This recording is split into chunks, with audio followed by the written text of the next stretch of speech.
So as this went live, I was wondering whether or not my lunch was still showing. I hope not. Spinach was good.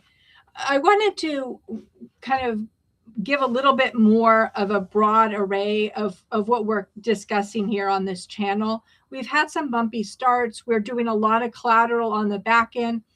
The training isn't going as smoothly as we wanted to, as all the content is created, but we're not able to post it in a format that we're so far happy with on YouTube. So we're getting there. Thank you for your patience. But what I did want to do is talk about this concept of digital dominance in the light of the last broadcast that we did, talking about real Baron podcast from last night, Baron Coleman, which went deeper into what we know is happening in the circle of what allegedly TPUSA is doing in order to get across a message of a foreign government and also provide what might seem like natural insights directly to Christians who are open and eager to learn and follow God's word, but in an extremely manipulative and, in my mind, abusive fashion, allegedly, in my opinion. So what I would like to do is really look at this digital dominance and what it means for you. So welcome back to Tech Reality with Barbara. Again, I'm based here in Silicon Valley, and I'm trying to give insights that are useful and helpful along with the common news that we're seeing every day. So this is actually season 3, if we're going to start at that point. And this will be the first in this episode series. I think there's 9 or 10 already written out for this series, but it's Follow the Feed and Find the Truth. So in this episode, it's titled, Why You're Seeing This Right Now. No, it's not by accident.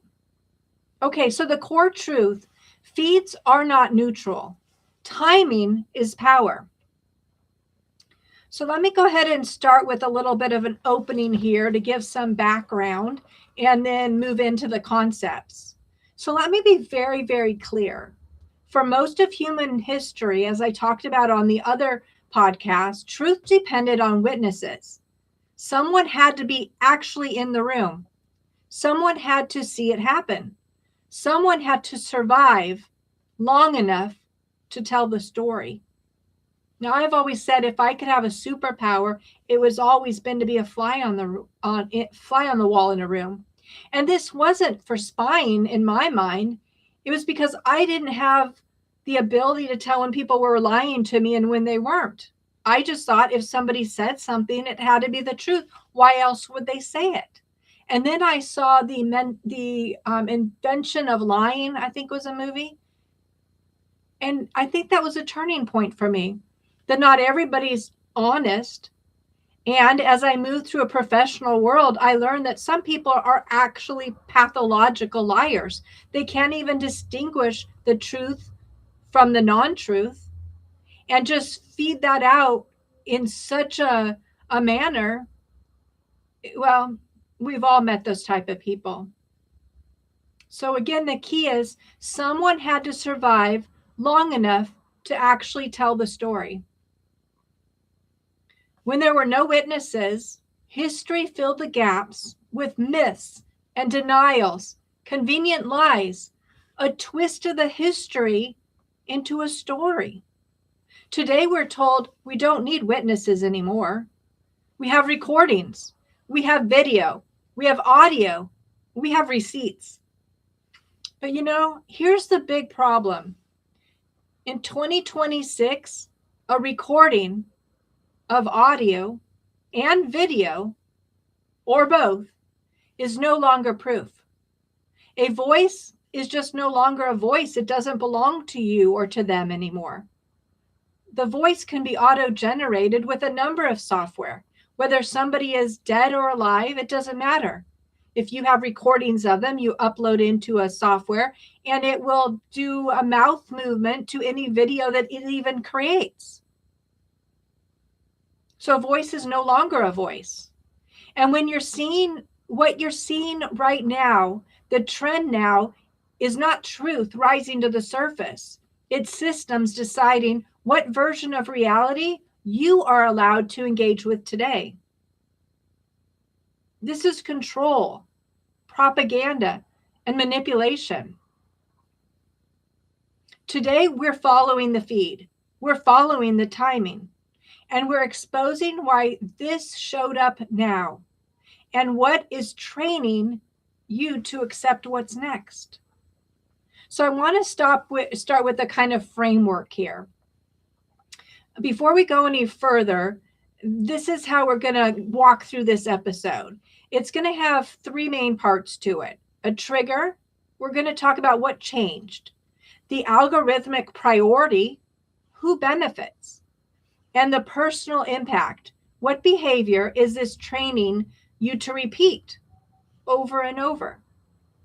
So keep the lens on this episode as we walk through and talk about those steps, because nothing you're seeing is accidental. Sorry. So segment 1, trigger. Why is this trending now? Right now, feeds are saturated with 3 overflowing or overlapping narratives. 1, AI is everywhere. Voices, images, writing, decisions, documents, legal. It's everywhere.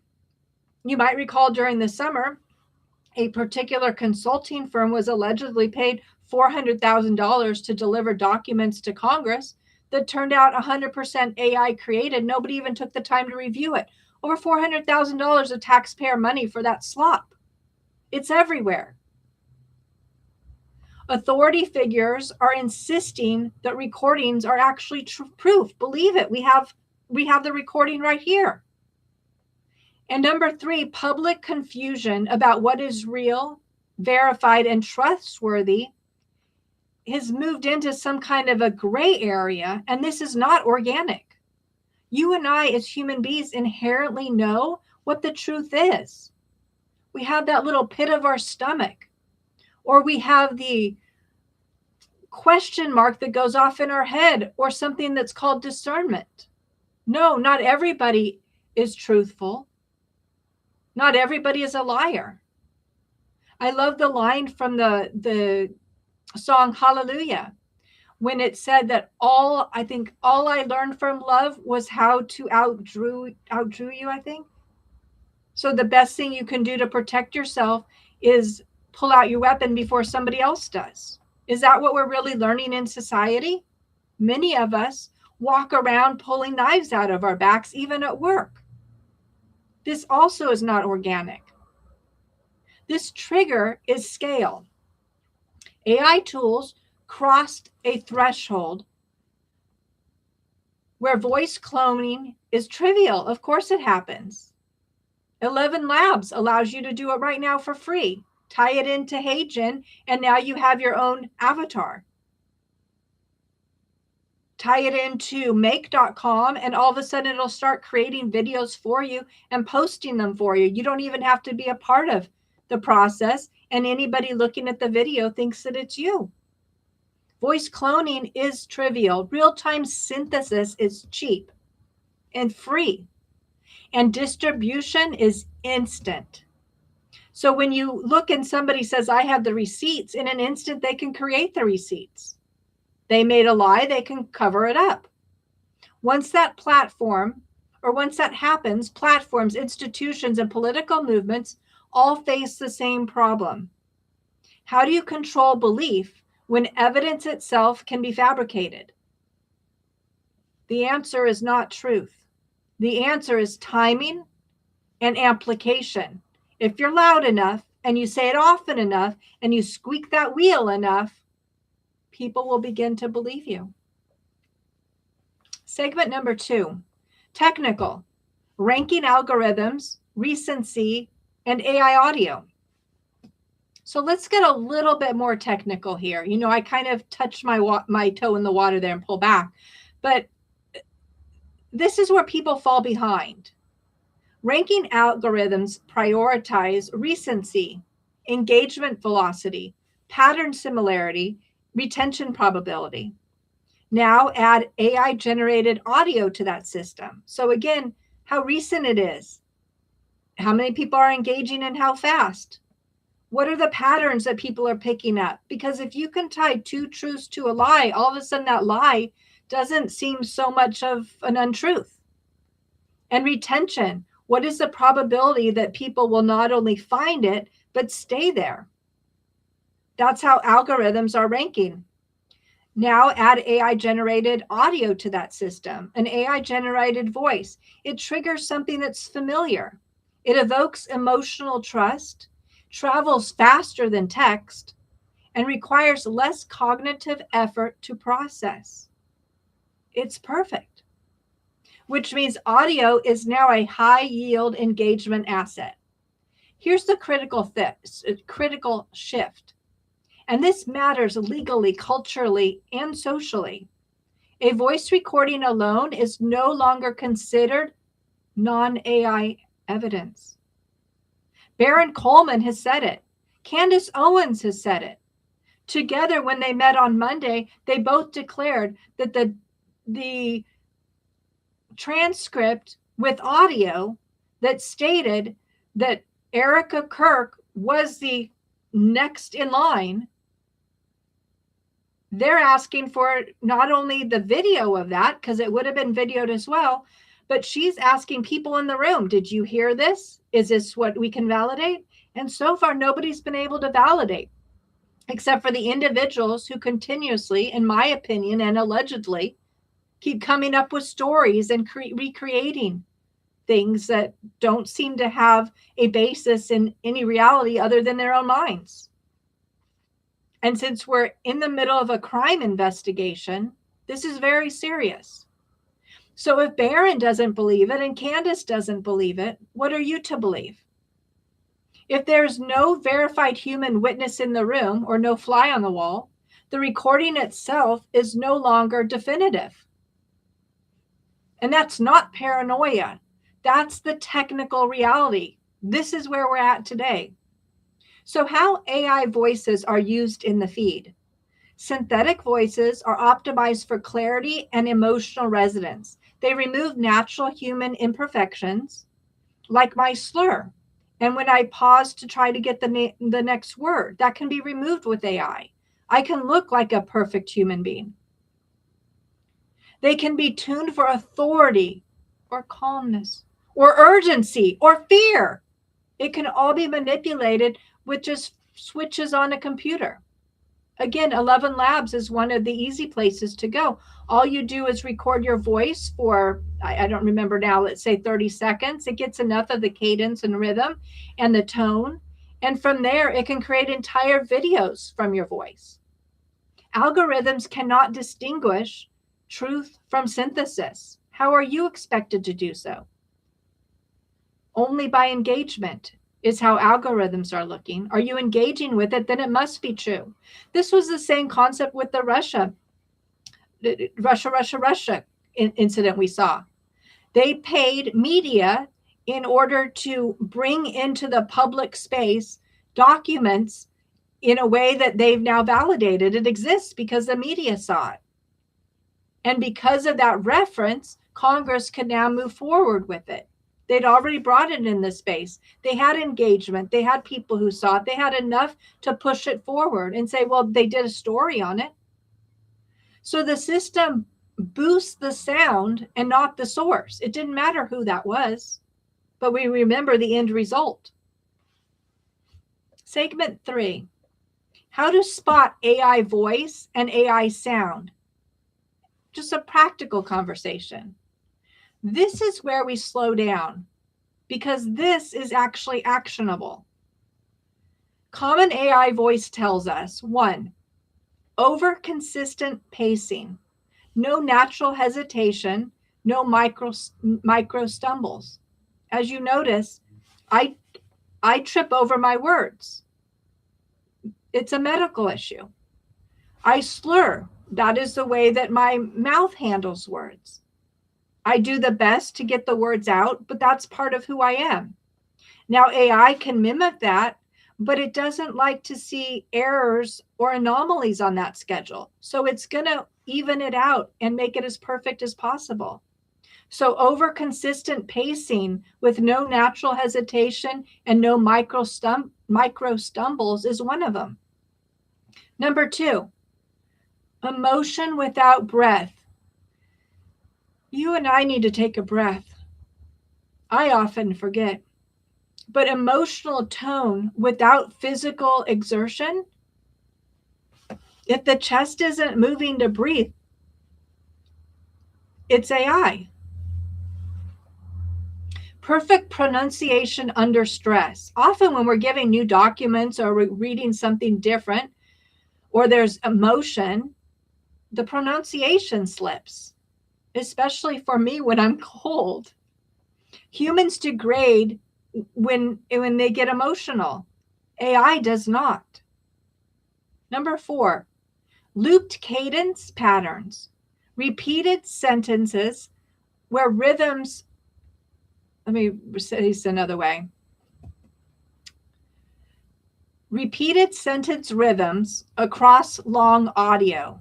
So the same sentence or the same similar concept across the same recording will show that it's looping. It's filling time or space.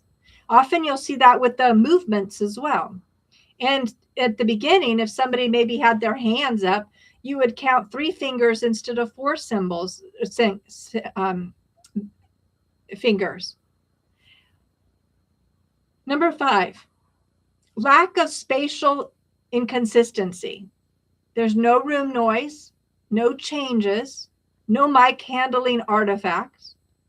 It's just clear and perfect. But here's the most important rule. If no one credible was physically present, the audio is informational, not evidentiary. And we've got to remember that as a society. Thanks for that data point. But that doesn't mean that that's a receipt or evidence. That's the line that we've crossed. So on to segment 4. Behavioral, emotional amplification over information. Now let's talk about what this trains you to do. Feeds are no longer about informing you. It's not just about information. They are about activating you, a call to action to get you to move. AI cannot move in the real world. It needs a human being to do that. AI audio accelerates this because it bypasses reading comprehension. It creates perceived intimacy and it lowers skepticism, especially if you're seeing a familiar face and hearing a familiar voice. This is why emotionally charged audio spreads faster than documents. This is why YouTube and Instagram and TikTok are phenomenal. They're faster than documents and transcripts and sworn statements. Who has time for that? And the feed rewards it. Not because it's true. There's no validation there, although Facebook has, fact checkers that they paid for, and it's very slanted, and we've seen the resolution around that. It's not rewarding facts or truth.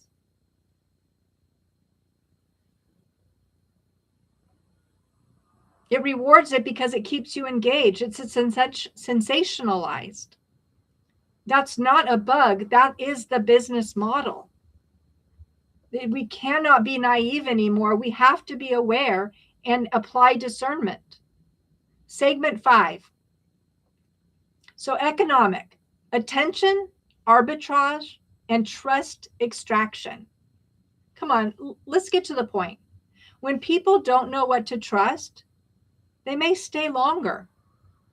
They check more sources. They may even argue about it as one person finds one side of the fence and somebody else finds the other. It stays in the common culture longer. Is that why Charlie was removed publicly? To keep it in the common culture longer so people don't forget that you can't step out of line? And they share it. That creates an attention arbitrage. It performs Sell certainty. They don't actually provide. It advertisers buy moments of emotional vulnerability. Institutions exploit ambiguity to delay accountability. It's maybe to delay it until you forget about it. That's spin doctoring. And when doubt becomes permanent, power consolidates upwards. You've lost all power. They control you. Because confused people don't organize. They just keep scrolling and looking for more. Get stuck in the rabbit hole. Stand up and know what a conspiracy actually is. Stand up and understand the level of manipulation that we face, and stand up and take a step forward. Get out of that rabbit hole and do something about it. Segment 6, the personal impact. What this trains you to accept. This is the most important part of this talk today. If you accept that a voice is proof, a trending clip equals proof or truth. An algorithm surfaced it just for a reason. I was talking about this, and look, it knows me so well. Now, before you started talking about it yesterday, did you see something that you don't remember that started to put that in your mind, and now it's being fed and the seed is growing? If yes, then you are being trained. You're being trained to lower evidentiary standards, outsource judgment, accept the narrative sequencing as reality. It replaces what you can remember. This is the entire foundation of Berenstain or Berenstain Bears. It's replacing the reality via narrative sequences. That is how populations are managed without force. We've seen many documents on this, predominantly anything in the Mortal Kombat Ultra or psychological operations arena, which has really followed in parallel with the TPUSA story. Why is there overlap in conversations there, overlapping board members? Because they aim to control you. They're expecting you to empty your wallets to give to them, which is a very fine organization, I might add. And they're expecting you to use your feet to do what they say, whether it's voting or telling other people of their wonderful ideas, in somebody's opinion. So I'd like to close this today by saying the feed doesn't reflect reality. It creates permission structures for what you're allowed to believe in today. They give you permission to believe that. But once you understand why this appeared now, who benefits from you believing it, and what behavior it trains next, then you stop reacting and you start demanding verification. You don't sit in your home during a COVID scam, and when you go outside, you don't cover your face. That is absolutely inexcusable and ridiculous that anybody fell for that. That's not the world we live in. That's not who we are. We're smarter than that. It's not okay. Demand verification, witnesses, and context. Get to the actual truth. And yes, there is only one truth. Because in an AI-mediated world, truth doesn't survive by being louder. It survives by being provable. So today we looked at 3 questions, and I'd like you to, if you have time through the day, just kind of think about these a little bit as we move forward with this series. When you see something, ask yourself, why did this trend appear today instead of, let's say, yesterday or last week? Because the system detected engagement potential, not true value, and amplified it at the moment it would attract the most attention. You were geofenced. It targeted you. Number 2, you can ask yourself, who gains if I engage with this? Do you think it's you? Platforms, advertisers, and institutions that benefit from ambiguity and emotional activation are the ones who are winning. Your life would have been fine without it. It's not you. It's to use you, not to help you. Number 3, what behavior is this training you to repeat? To go back for more? Eyeballs on the screen? To accept less evidence, trust faster, and defer judgment to algorithms instead of people? People matter. This is why telling individuals like Candace Owens to shut up, a cease and desist, or a violation of an NDA, or individuals like Zach from Wolves and Finance to threaten him so he's too afraid to speak out, and individuals like Barron, who happens to be an attorney, understand that we're done. We're not being pushed up against the wall anymore. They're looking for facts. They're looking for witnesses. And in this time of tech, not only are we being used and manipulated via propaganda, it's also a way to connect to one another, to dig deeper and find the truth in the facts and move beyond that into an area where we're not naive, we're not guessing. And we state what the conspiracy actually is when 2 or more people have come together to create and devise a plan of crime. A conspiracy is not a crazy person. A conspiracy is a gathering of individuals who intend to create or do something normally in the light of a crime. As we move forward, there's so much we're going to dig into the series. So I hope you come along for the ride. And as always, I'm looking for comments or feedback and suggestions to make this more user-friendly in bite-sized pieces. Have a wonderful afternoon. I'll connect with you tomorrow. Bye.